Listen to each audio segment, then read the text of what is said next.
मेरी बेटी अंधी थी और मेरे पति उसकी शादी नहीं करना चाहते थे, क्योंकि बेटे अंधी होने की वजह से वह चाहते थे वह हमारे पास ही रहे। लेकिन एक दिन मैंने एक अच्छा रिश्ता देखकर शादी कर दी। शादी के बाद बेटी फ़ोन पर कहती, माँ मैं बहुत खुश हूँ, यहाँ आने की ज़रूरत नहीं है। 5 महीने गुजर गए तो एक दिन पति मुझे साथ लेकर बेटी के घर चले गए तो उसके ससुर ने दरवाज़ा खुलते ही वह चौंक गए। और जब मैंने बेटी से दामाद का पूछा तो बोली उन्होंने ही दरवाज़ा खोला था। तो मैं चकरा गई। पति और मैं 5 महीने बाद आज अपनी बेटी के ससुराल जाने वाले थे। पहले जब भी उससे बात हुई थी तो फ़ोन पर ही बात हुई थी। मैं रोज़ाना अपनी बेटी से फ़ोन पर ज़रूर बात किया करती और वह मुझे बहुत खुश दिखाई देती। खुशी से भरी आवाज़ सुनकर मेरा दिल खुश हो जाता और मैं अपने पति से कहती कि अब देखो वह कितनी खुश है अपने पति के साथ, उसकी ज़िंदगी को खुशियों से भर चुकी है। बस अब मैं यही प्रार्थना करती कि मेरा भगवान मेरी बच्ची को हमेशा खुश रखे। मेरे पति भी गहरी सांस लेकर हमारी बच्ची अंधी है, कुछ देख नहीं सकती, भला शादी के बाद ससुराल के कामकाज में कैसे हाथ बटा पाएगी कि मुझे कहाँ पता था कि इतने अच्छे ससुराल वाले मिल सकते हैं जो मेरी बेटी का इतना ज़्यादा ख्याल रखेंगे। और बड़े बड़े महलों में रहने वाली बच्चियां इतनी खुश नहीं हैं अंधी होने के बावजूद जितनी हमारी बेटी खुश है। बेटी दूसरे शहर में रहती थी और यहाँ से वह जगह 4 घंटे की दूरी पर थी, इसलिए जेब अनुमति नहीं देती कि कभी बेटी के घर पर हो आए। एक दिन मैंने सपने में देखा कि मेरी बच्ची परेशान बैठी है, रो रही है और उसका पति भी उसे लड़ झगड़ रहा है और बार बार अपने माँ बाप को आवाज़ दे रही है। यह दृश्य मैंने देखा तो मुझसे रहा ना गया। फौरन उठकर अपने पति से कहने लगी कि मुझे कल ही मेरी बेटी के पास लेकर जाओ ना। जाने क्यों मुझे इतना भयानक हुआ सपना आया था। मैंने अगले ही दिन अपने पति को साथ लिया और अपने बच्चे के यहाँ जाने लगी। हम बेटी के घर गए और दरवाज़ा एक अधेड़ उम्र के इंसान ने खोला था जो कि मेरी बेटी का ससुर था। जैसे ही उसने दरवाज़ा खोला तो चेहरे पर मुस्कुराहट न जाने क्यों उड़ गई। हमें वहाँ खड़ा देखकर उसके चेहरे पर अजीब सी परेशानी दिखी, जैसे उनको हमारा यहाँ आना बिल्कुल भी पसंद न आए। मैंने एक नज़र विधि के ससुर को देखा जिसके चेहरे की हवाइयाँ उड़ चुकी थी। हम अपनी बेटी से मिलने के लिए जैसे ही घर में दाखिल हुए तो हमारी बेटी अपने कमरे में बैठी थी जिसके पास कई तरह के फल रखे हुए थे और बिल्कुल महारानी की तरह एसी वाले कमरे में बैठी फल खा रही थी। हमारे कदमों की आहट उसके कानों तक पहुंची तो कहने लगी, माँ पापा क्या आप दोनों आए हैं। इतना कहकर वो आगे बढ़ी और हम दोनों ने अपने बच्चे सीने से लगा लिया, लिपटकर रोने लगे और हमने जैसा सोचा था वैसा कुछ भी नहीं था। तभी बेटी का ससुर भी वहीं कमरे में चला आया और कहने लगा कि आप लोग बैठे, मैं आपके लिए ठंडा पानी मंगवाता हूँ। हम अभी बेटी के पास बैठे ही थे कि विधि से कहा कि बेटा तुम्हारा पति कहाँ है, वह कहीं दिखाई नहीं दे रहा है। हैरत से मेरी तरफ देखने लगी और कहने लगी कि हो मेरा पति तो यह सामने खड़ा है। बेटी के हाथ के इशारे की तरफ जब देखा तो मेरी रूह कांप गई, क्योंकि सामने तो माँ प्यास लगी है, हलक सूख रहा है। मैं गहरी नींद में थी। बेटी की आवाज़ से मैं उठ बैठी, एक नज़र बेटी की तरफ देखा जो सामने पलंग पर बैठी हवा में हाथ हिला रही थी, मेरे पलंग को ढूंढ रही थी।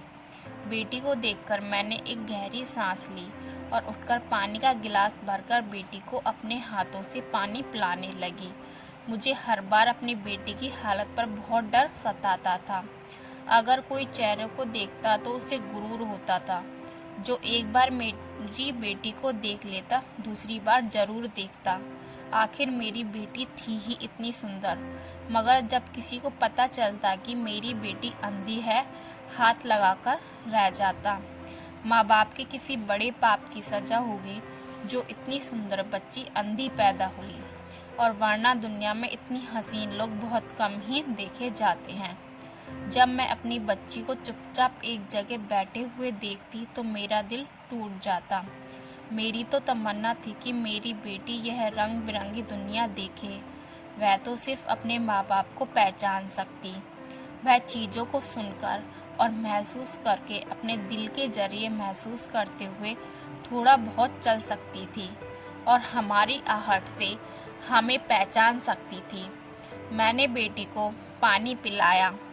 एक गहरी नज़र सोते हुए अपने पति पर डाली।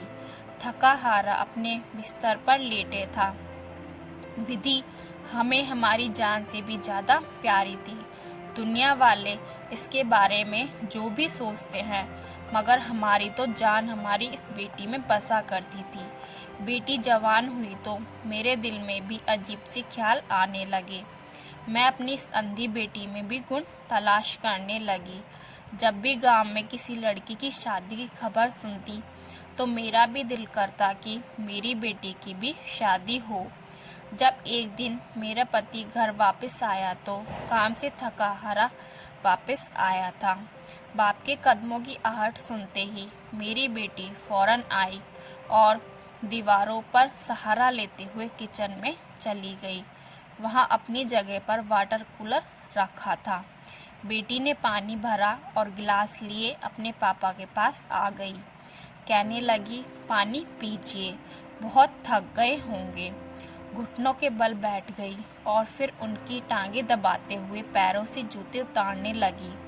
पापा, आप यहीं लेट जाओ, मैं आपकी टांगें दबा देती हूँ। रामेश्वर ने जब बेटी की यह बात सुनी तो हमेशा की तरह मुस्कुराकर आशीर्वाद देते हुए कहने लगा, नहीं मेरी बच्ची, तुम यहाँ मेरे पास बैठो और बताओ, आज माँ ने तुम्हें डांटा तो नहीं? तुमसे ज़्यादा काम तो नहीं करवाया? मैं अभी तुम्हारी माँ की खबर लेता हूँ। तो विधि मुस्कुराकर कह देती कि नहीं नहीं, माँ तो मेरा बहुत ख्याल रखती है, मुझसे कोई काम नहीं करवाती। अगर उन्होंने मुझे तंग किया तो मैं ज़रूर आपको बताऊंगी। बेटी को कमरे में भेजा तो अपने पति से कहने लगी, बेटी जवान हो गई है, क्यों ना हम इसकी शादी कर दें। यह बात सुनी थी कि मेरा पति मुझे देखने लगा। ऐसा लगता था जैसे मैंने कोई बहुत अजीब सी बात कर दी है जिसका किसी ने सोचा भी ना हो। कहने लगा कि पगली, तेरा दिमाग तो ठीक है, आखिर कहना क्या चाहती है? विधि के बारे में तुझे पता तो है, उसकी आंखों की रोशनी नहीं है। इस हालत में हम अपनी बच्ची की शादी कैसे करवा सकते हैं? मैं कुछ बोलना चाहती थी कि कहना चाहती थी, मगर मेरे पति ने मुझे चुप करवा दिया और कहने लगा कि मुझे इस चीज़ को लेकर कोई भी बात नहीं करनी। यह मेरी बच्ची की फ्यूचर का सवाल है। यहाँ तो वह अपने माँ बाप के घर में रहती है, इसे हर तरह से आज़ादी है। हमें पता है कि अपनी बेटी को कैसे हैंडल करना है, जबकि वहीं अगर ससुराल में जाएगी तो फिर क्या होगा? तुम तो जानते हो, पति के कामकाज, उसकी जिम्मेदारियां, फिर सास ससुर के रिश्ते, यह सब वह कैसे निभाएगी? यहाँ तो हर एक चीज़ और चप्पे चप्पे हमारी बच्ची को पता है। मेरा पति ऐसी बातें करके मुझे चुप करवा चुका था, जबकि मैं यही सोचकर परेशान हो रही थी कि मेरी बच्ची आगे की ज़िंदगी कैसे गुजारेगी। मैं बहुत दूर का सोचा करती थी। जब इस दुनिया में मैं भी ना रही और मेरा पति भी ना रहा तो फिर मेरी बेटी का क्या होगा? यह सोच सोचकर मेरी आंखें नहीं लगी। सभी मेरी बेटी का वैसे ही मजाक उड़ाया करते थे क्योंकि वह अंधी थी।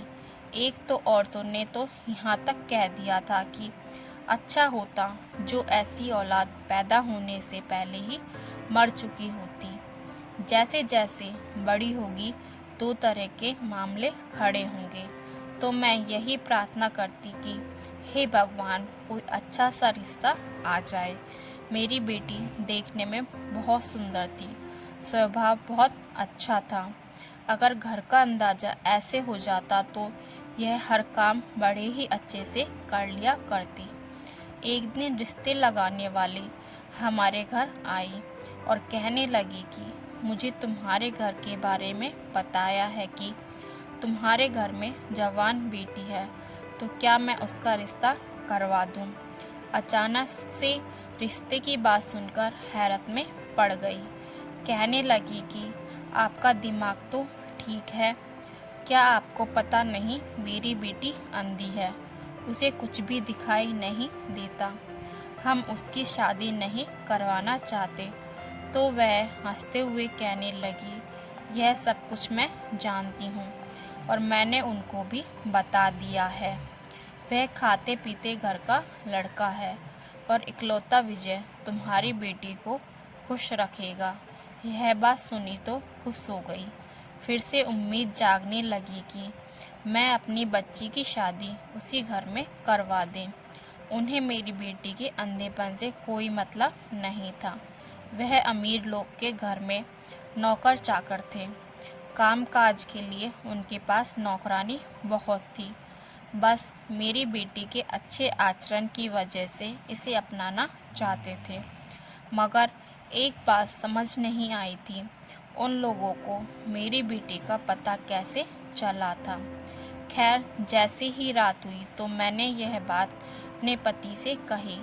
तुम्हारा दिमाग खराब है, क्यों अपनी बच्ची की ज़िंदगी बर्बाद करना चाहती हो? मैं बिल्कुल उसकी शादी किसी से नहीं करना चाहूँगा। यह सुनकर तो मैं भी परेशान हो चुकी थी। समझाया पर वह नहीं माने।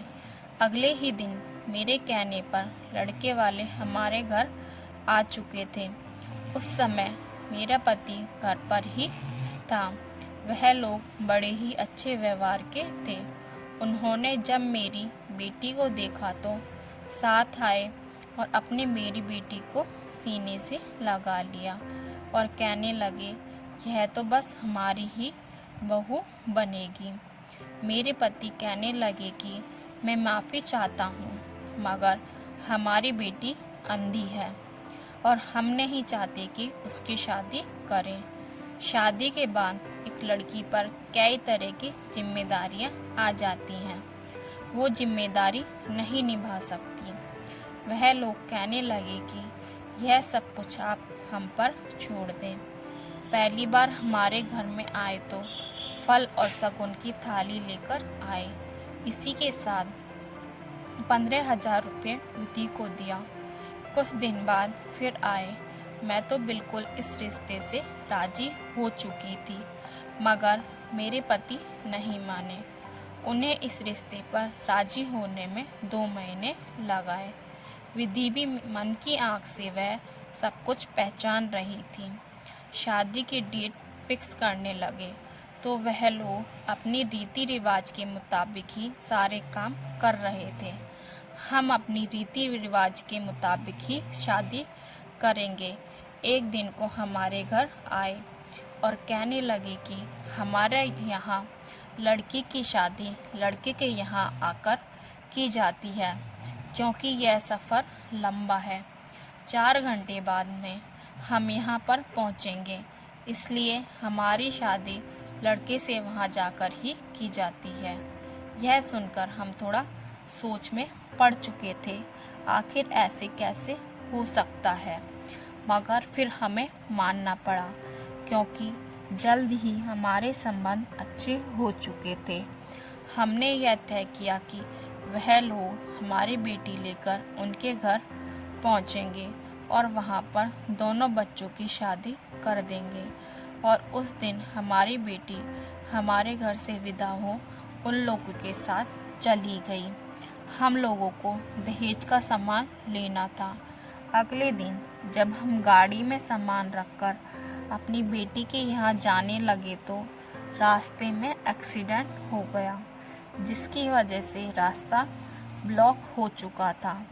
वहाँ पर हमारे 3-4 घंटे लेट हो चुके थे।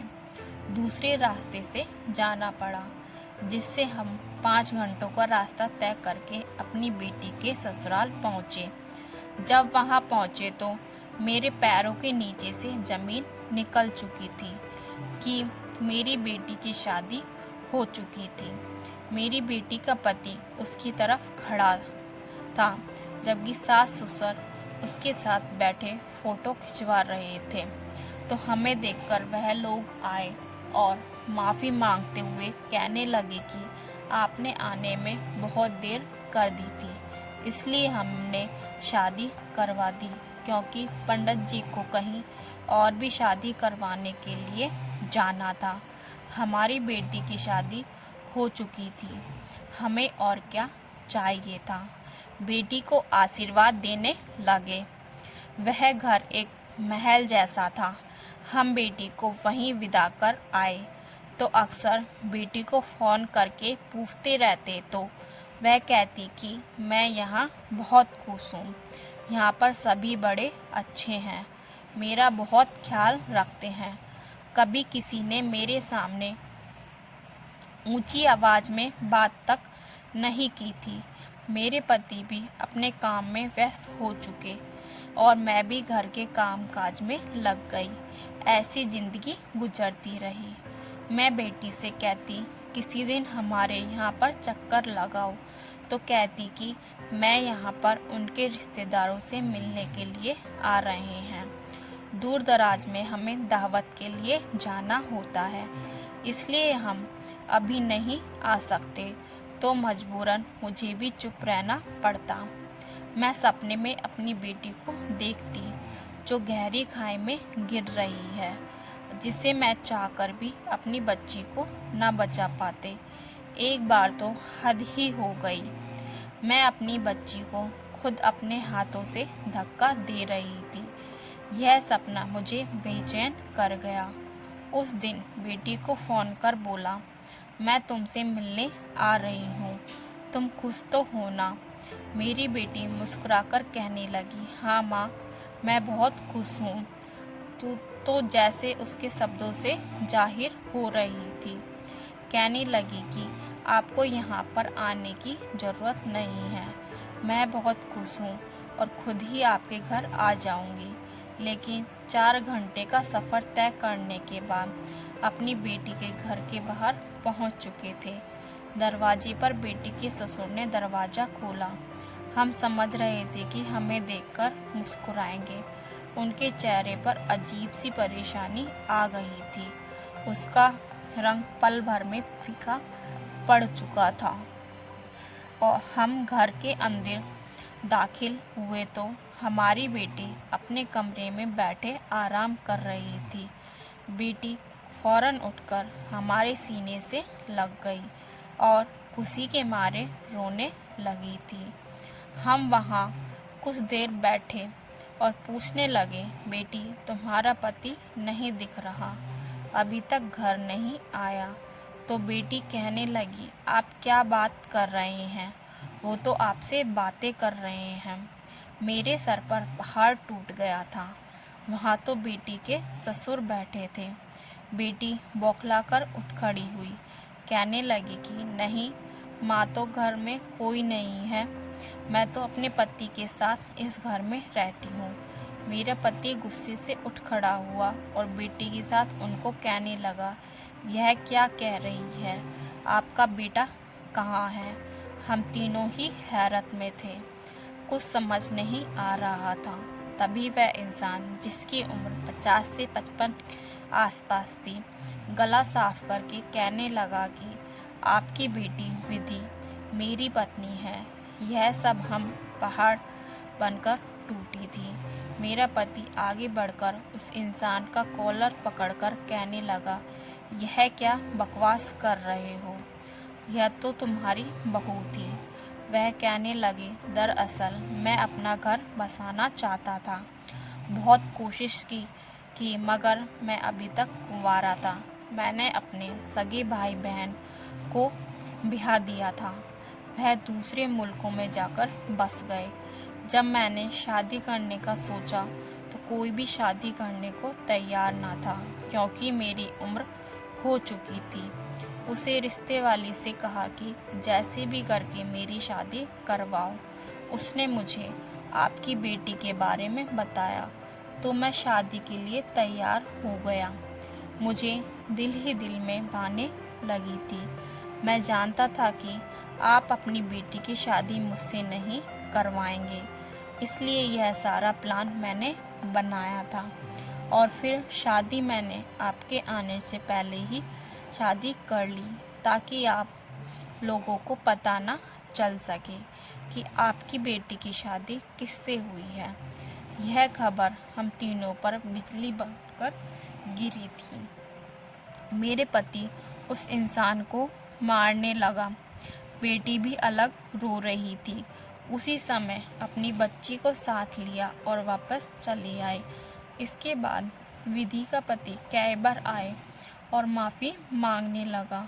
उसने विधि से कहा, विधि, तुम बताओ, क्या मैंने एक बार भी तुम्हारे साथ ऊंची आवाज़ में बात की?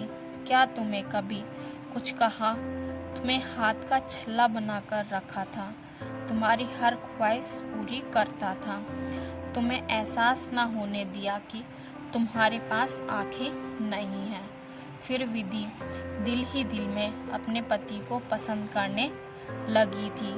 कहने लगी, हाँ माँ, मैंने ना तो इनका चेहरा देखा है और ना ही इनका शरीर। मैं तो मेरे साथ मोहब्बत देखकर इनसे प्यार करने लगी। हमने जब देखा कि हमारी बेटी इस इंसान के साथ खुश है और वह भी हमारी बेटी का बहुत ख्याल रखता है, हमने अपनी बेटी को उस इंसान के साथ विदा कर दिया। उस इंसान के मोहब्बत में कोई कमी नहीं आई थी। वह हमारी बेटी को अपने घर की इज्जत बनाकर रखने लगा। इसके बाद मेरी बेटी ने खूबसूरत बच्चे को जन्म दिया। जिंदगी में खुशियाँ थीं। वह अपने पति के साथ खुश थी। फिर हम कौन होते हैं उसे अपने पति से अलग करने वाले। हम भी उसकी खुशियों में ही खुश हो गए। हाँ, मगर यह झूठ और धोखे से की जाने वाली शादी थी। तो दोस्तों, अगर आपको हमारी यह कहानी पसंद आई हो तो लाइक, शेयर एंड सब्सक्राइब करिएगा एंड कमेंट भी ज़रूर से कीजिएगा।